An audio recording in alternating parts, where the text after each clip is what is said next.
Welcome to Thomas's reading room. We're reading from Thomas Kipley Dugan's book, Trip Across the Pond Tap, and we're starting this chapter with, I believe, chapter 4, and it's Vaung to Camp Bearcat. Finally, the troop carriers came for us, and we stormed the beach.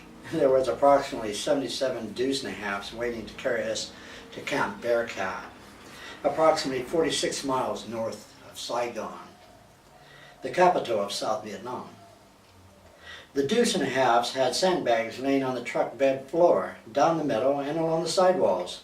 There was as many of us soldiers as we could get on those sandbags. We waited an hour or two before we rode onward. Meantime, the Vietnamese, Mama San, Baby San, was busier than hell selling everybody Coca-Cola. The Coca-Cola was almost cold.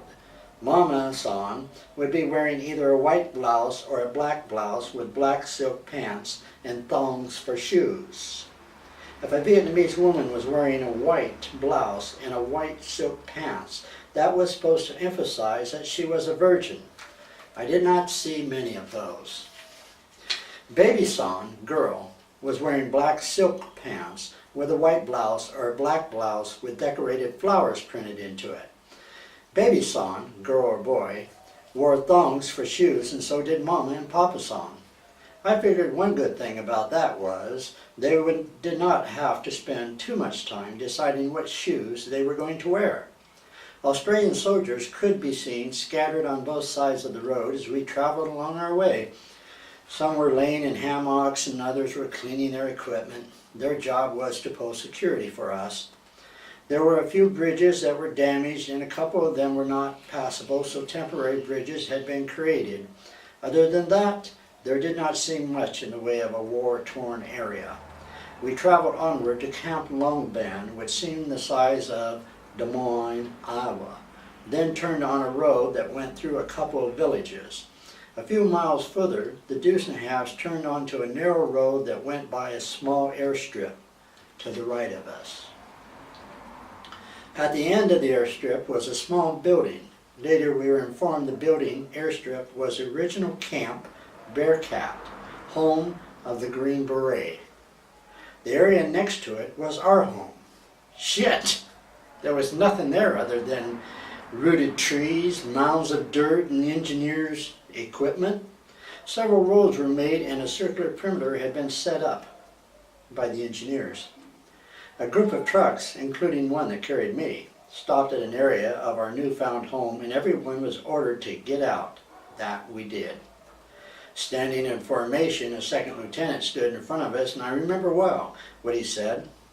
"You will get up at 6, go to breakfast, then work until 12. You will go to lunch, and then at 1 you will go back to work until 6.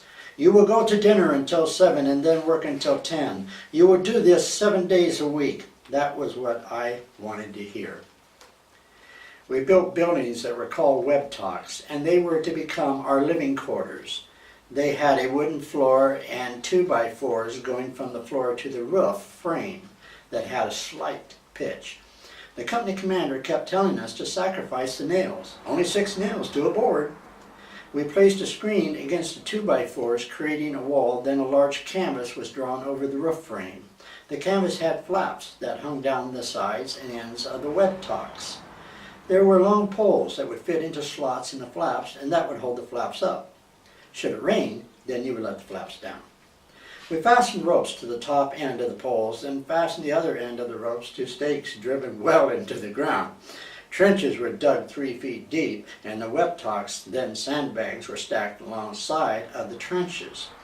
During the monsoon wind seasons, there was also would be much rain, and the trenches would provide a way for the rain to go, other than in the web talks. Electric wire tent went from one end of the ceiling to the other, connecting 2 light bulbs. The head end of the cots for us to sleep on was placed against the walls of the web talks, leaving an aisle down the middle with a screen door at each end. Many of us soldiers purchased footlockers from the Vietnamese to store our personal items. I thought the Vietnamese or somebody made a good fortune selling footlockers. Of course, Just like the Army in the United States, we placed our foot lockers at the foot of our cot. More buildings were being built for the headquarters, mess hall, common section, officers' quarters, first aid station, a small beer hall, and an outdoor shower was being constructed. A soldier by the name of Brickhouse, who was a welder at the motor pool, was welding several barrels together, thus creating a holding tank for the shower. Oh, for some reason, Brickhouse kept that job going as long as he could. The warrant officer in charge of the motor pool kept asking Brickhouse when was he going to be finished, and Brickhouse somehow always evaded the question. The motor pool building was a ready-made frame with a circular roof, then it had a canvas cover over it.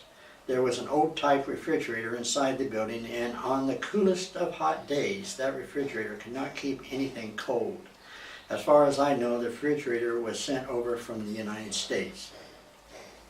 Some older sergeants and officers knew from previous experiences how to benefit from wars. One sergeant, before coming there, purchased a few 10-kilowatt generators from an air base in the United States that was closing. He rented them to the Army and had them sent to Vietnam. The generators provided the electricity for our battalion. The three companies, Alpha, Bravo, and Charlie, was always out on operations, so much of the work was done by whoever was staying at the camp. The garrison troops never went out on operations, so they had to pull guard duty in bunkers that were spaced around the perimeter. The bunkers were constructed mainly from sandbags. A few bunkers had a M60 machine gun, and there was at least 2 bunkers that had a .50 caliber machine gun. Usually, 3 people were assigned to a bunker. One soldier would rest 2 hours as the other 2 soldiers stayed up and kept their eyes open. The soldier that rested would get up and another soldier would rest for 2 hours. That is the way it was supposed to be done. However, that is not the way it was done. 2 soldiers would rest as the 3rd soldier stayed up.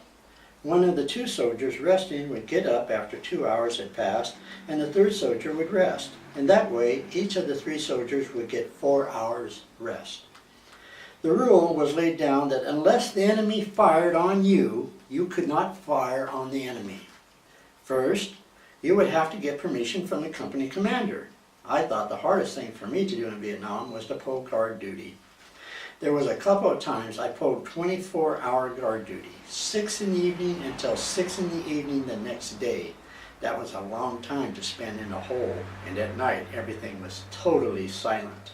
Attempting to stay awake was a great problem for most everyone. Occasionally, many of us would look through a starlight scope and swear that we saw movement, the enemy. Hell, half the time the enemy could have sneaked up and cut our throat at any time. It seemed those in charge had me to do a little bit of everything.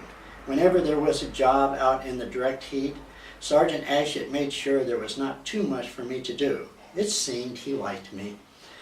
Once he came over to where I was working, and in soft, almost inaudible sound said, "Come fucking over here, Dogan. Stay fucking here in the fucking shade." That stayed with me, though there was not the realization then how very simple a man Sergeant Ashett was. One day the battalion was going out on an operation, and they would be setting their logger position near a village that was 100% Viet Cong related. Sergeant Ashett gave me the position of driving a 2.5-ton water truck to their logger position.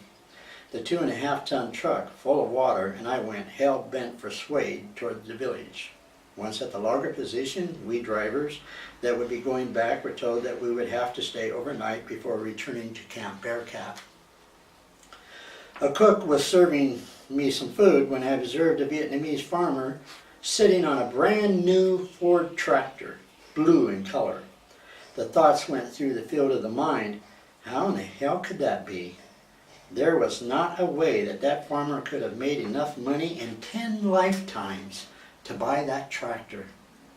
A Vietnamese farmer out there in the boondocks, away from any city to speak of, would not even know what a tractor looked like.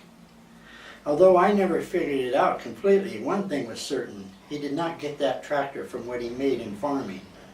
After spending a quiet evening sleeping across the seat in the 2.5-ton water truck, enjoying a breakfast the next morning, I drove back to Camp Bearcat. A couple of days later, I was standing in line at the mess hall, not too happy about things. The weather was hot, at least 121 degrees, and the humidity was even worse. A person had come up to me and offered some milk. Looking at the carton of milk, came to mind how awful it tasted. It was powdered milk made into liquid. The milk was cooled right away as it had to be cooled. However, it got warm again and the milk not only smelled bad, it tasted bad also. Without looking at the person and not giving a damn who it was, I spoke with a harsh tone. Fuck no! I don't want any of that fucking shit. It's not fucking milk, it's fucking rock cat. Looking at the ground, then moving my eyes upward toward the man, there was a realization that he was wearing a shiny cross pinned to one of his lapels. My eyes moved upward to his face. He looked speechless, as if he could not believe what he had just heard. Nothing was said by either person, and my face remained expressionless as he turned and walked away. Later, everything worked out okay. A major role was played by me in building a church for that minister, and frankly, we became good friends. Perhaps we both learned something. However, there was no way that I would ever drink that rock cat called milk. Most of my time at Camp Bearcat was contributed to moving constantly, staying out of everyone's way, and avoiding the motor pool. Occasionally there were officers that wanted me to drive for them. A couple of observations made about the South was enjoyment of driving and the deep felt thoughts of being able to go anywhere in a vehicle free of any kind of fear. One day, all mechanics had to take a test for an international driver's license, and surprisingly enough, I passed. The international license was something that all drivers had to have to drive in Vietnam. A person told me one day that drivers were needed. They would go to Saigon to run convoys from the Saigon docks to Long Binh. It would be for 21 days, and the hours would be 6 in the evening to 6 in the morning. Ships were unloading our vehicles and equipments plus our supplies. After informing the person that I wanted to go, he put me on the list of drivers. Later, when Sergeant Ashett found out that my name was on the list of drivers, he felt sad for me, as if it would be a very dangerous position for me. Sergeant Ashett spoke to me the day before we were to leave. Gee, Dugan, I'm fucking sorry that you fucking gotta go, but there fucking ain't nothing I can fucking do about it. He looked down at the ground with a grim expression. Ah, that's okay, Sarge. I'll be okay. I thought it was a good thing that he could not do anything about it. Even the warrant officer who was in charge of the entire motor pool expressed concern about me going. Seemed as though they may have known something that I did not. However, Mike from San Bruno, California, who was a warrant officer's driver, was going also. Mike and I got along swell, and we looked forward to the two of us going on what seemed to us an exciting adventure. We have here the letter that I will attempt to read for you, that's written in the prose of 1967. January 5th, 5 p.m. Mom, Dad, how is everything around the ranch? Fine, I hope. I have put a money order in with this envelope. Plus, take $25 and buy Kimmy a few things. I guess I feel that I've got to do something for her. Then the other $50, would you put it in the bank for me? I've made an allotment out for $50 a month, which will be sent to you. Then you would put it in the bank for me, and I would have it when I come back. I would appreciate it if you would do that for me. How would you like to hear about it? I mean Vietnam. I don't think anybody would want to come here on a visit. We drove from the ship to base by truck. There were about 75 trucks. We went through about 3 towns that stunk like hell. All the little kids came out and were waving and running us. The side The side took about 4.5 hours. We heard machine guns and motor fire for quite a while. Yet quite a few Australians along the road posted as guards, then finally reached the camp. It's called Camp Bearcat. When I go to sleep at night, we hear the artillery firing bombs at the Viet Cong, which we approximately are 5 to 6 miles away from us. We are about 40 or 50 miles south of Saigon. It's hot here and I am sunburnt pretty bad, but we'll survive. We work from about 7 in the morning until 6 at night. Don't have much time to write.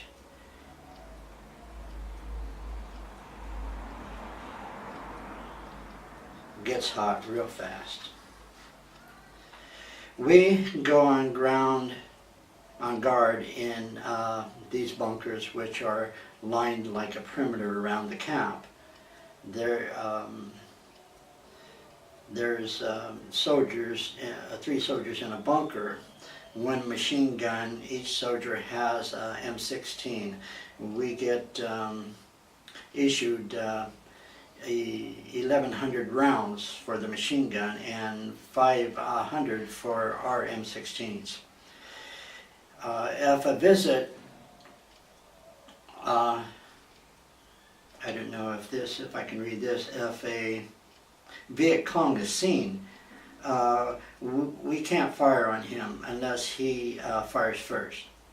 First we have to send a runner up to the sergeant of the guard.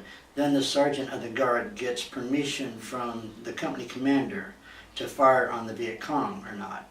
I don't go for that. Well, that's it for now. We'll write later on as I am running from tree to tree.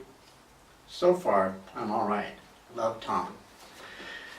Thank you, folks, for listening to the chapter 4, and the next chapter you will be listening to will be Ben Dong Island and the Saigon docks. Thank you very much, and keep in tune, okay?